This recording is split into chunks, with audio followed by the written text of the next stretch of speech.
Yes, hallelujah, hallelujah. Baruch Shem Kevod Malkut Tov Le'olam Ve'ed.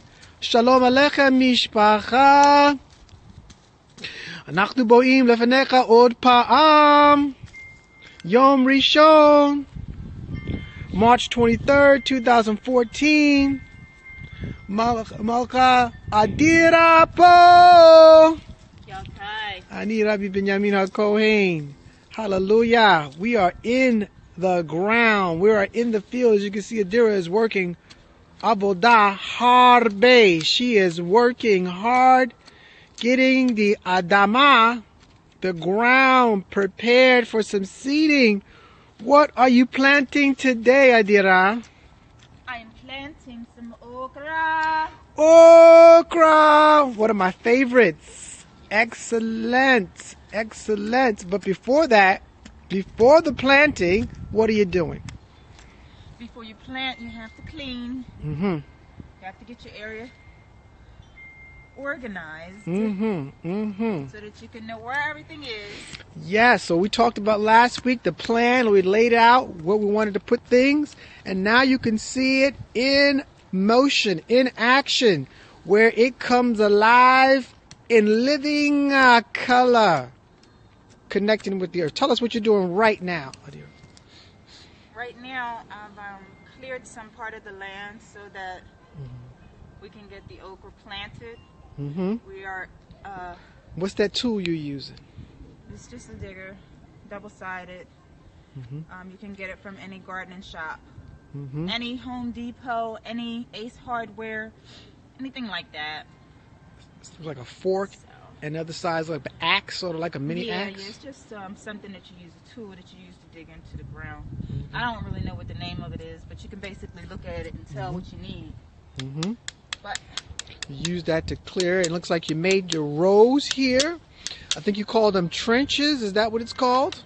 Yeah, you have to make your trenches for your seedlings so that you can take full advantage of the precipitation, so that it gets into the ground, especially when you have an area that runs off rainwater quite quickly.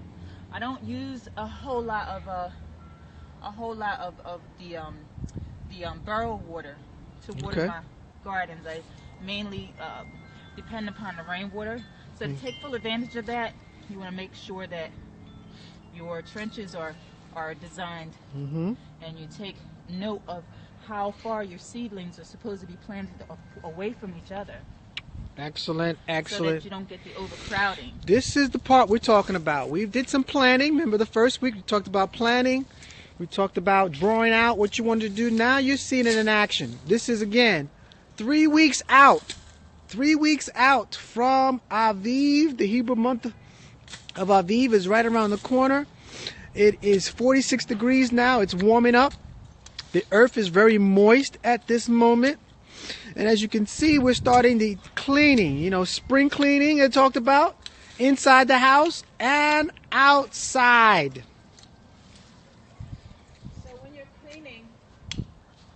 You want to take into account your area, where you want to plant.